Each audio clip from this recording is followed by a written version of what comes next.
with Tiamat and all them, this comes straight out of the Sumerians. With this, it comes straight from the Sumerians, and then later into the Babylonian and the Assyrians. So, like the dragon, that's the weird thing about all of these dragon myths. I mean, they stem from everywhere, and it's just like with the unicorn. A lot of people don't realize that the unicorns, I mean, unicorns were on the walls of Babylon. They were painted onto the walls of Babylon. Do you realize that?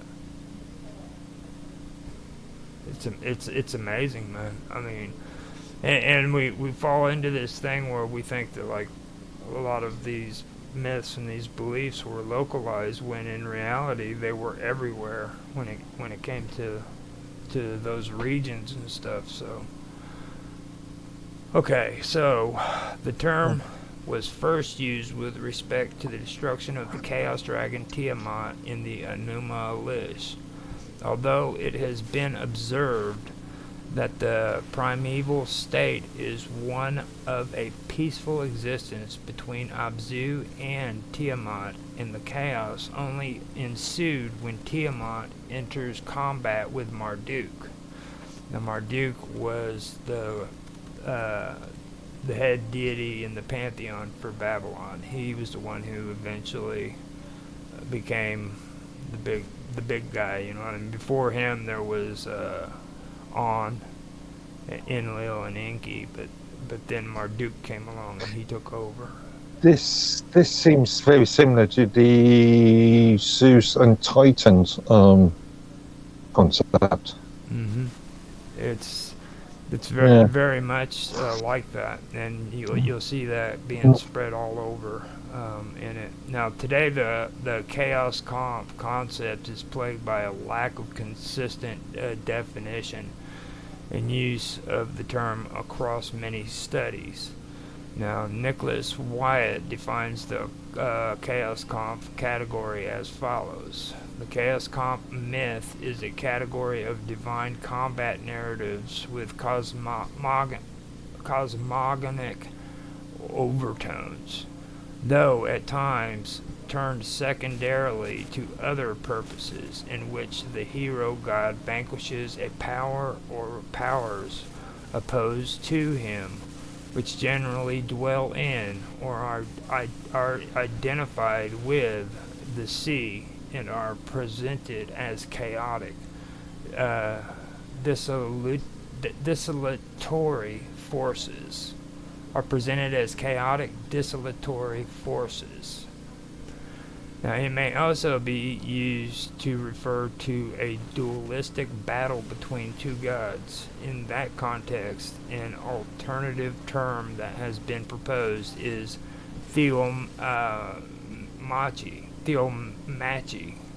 whereas chaos comp may be restrained to refer to cosmic battles in the context of creation. For example, a chaos comp may be found in the Enuma Elish, the only ancient Near East text to place a cosmic battle in the context of a creation narrative, but not in the Baal cycle or Psalm 74, where a theomachi ensues between Baal Yahweh and the sea serpent Yam Leviathan, without being followed by creation. The notion of chaos comp may be further distinguished by a divine battle between a god and the enemy of his people.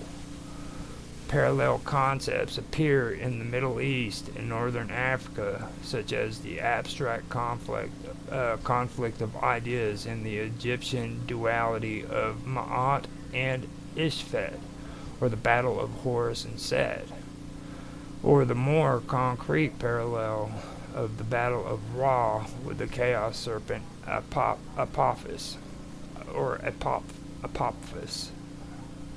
Apophis is one that always...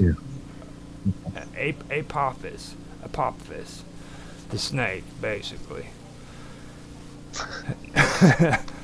Now, the one thing that I know too, and this brings up a lot of it, is you'll see a lot of reference to serpents.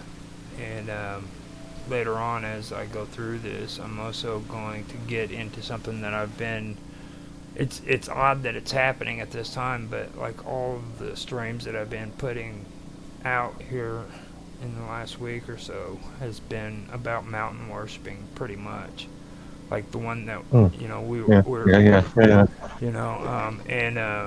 it was weird because me and you were doing WOW Talk the other day, and we were talking about Dead Mountain.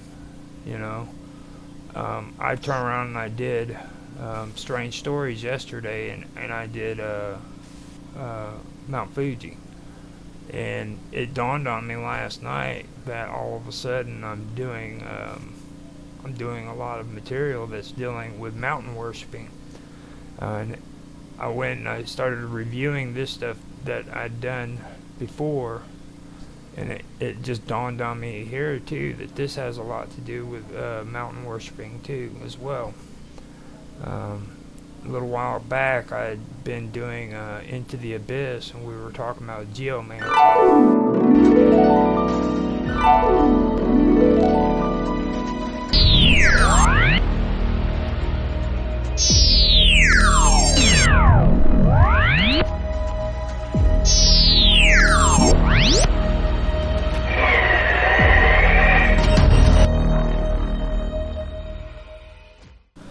It just seems odd that that's happening right now at this moment, to be honest with you.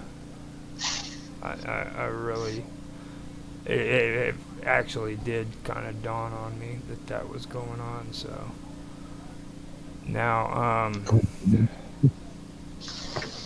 before I go on, I did make a note of some of the stuff that I wanted to bring up, and it was the connections in Greek and Phoenician cosmologies. The role of mud or mot in creation. Now they talk. This is where everything went in a different direction with me and Carmen. I wanted to kind of put it back on track here. You know what I mean? And this is concerning the word mot in context. Now, in this whole creation myth right here, when it comes to the chaos and it comes to the first principle, they mention mot, and in this in these terms, the role of mot is actually like mot as mud, okay? And just as the Greek myth speaks of primordial chaos, the Phoenicians' cosmogony, which was made by, I keep forgetting how to say his name, Sanachinathion. He's an ancient author. Sounds right. He describes mot as arising from the interactions of wind and primordial waters. Now, mot represents both the mud and the first principle of life, embodying decay and potential creation. So, through the mix of wind and water and the primordial waters, mud is created. And that is mot, according to the Phoenicians' cosmology. So I wanted to point that out. So we're not talking about the deity Mot of the underworld that the Canaanites worship. We're talking about the mud. And I wanted to set that straight and kind of go from that point on, you know what I mean? Now I also wanted to bring up the philosophical interpretations. Now, this is all about Mot, pretty much, and when it comes to chaos and everything. Now, in Empedocles' philosophy, Empedocles,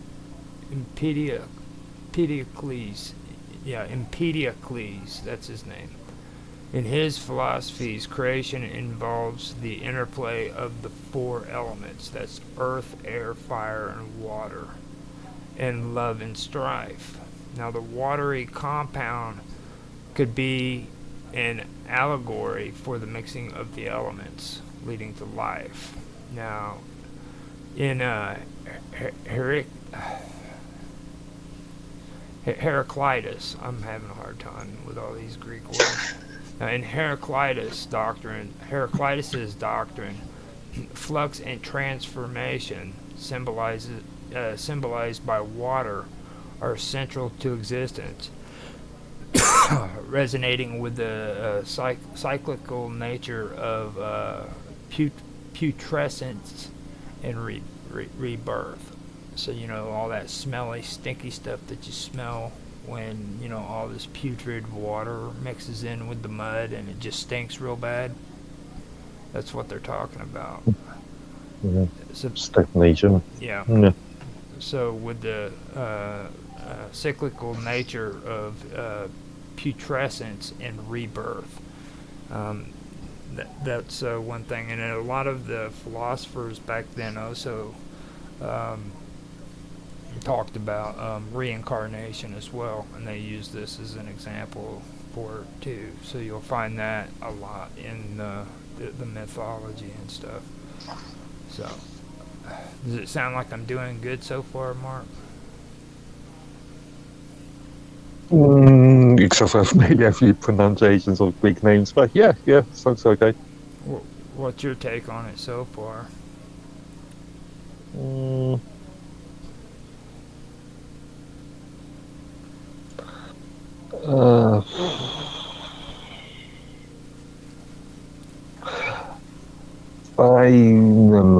I'll let you continue, actually. Let you continue for a few views, but yeah, let you continue. So have you ever heard of Erebus? Or Erebus? Erebos? It does ring a bell, but again, it's been a long time since I studied anything of that sort of. Now see, this is the direction that I originally wanted to take, because Erebus in Greek mythology is the personification of darkness. Now in Hesiod's theogony, he's the offspring of chaos, which is what we just discussed, and he's the father of Ether and Hemera, that's day, and then Nyx, which is night. Now, in other Greek cosmogonies, he is the father of Ether, Eros, and Metis, or the first ruler of the gods. Now, in genealogies given by Roman authors, he begets a large progeny of personifications upon Nox, the Roman equivalents of Nyx, which is night.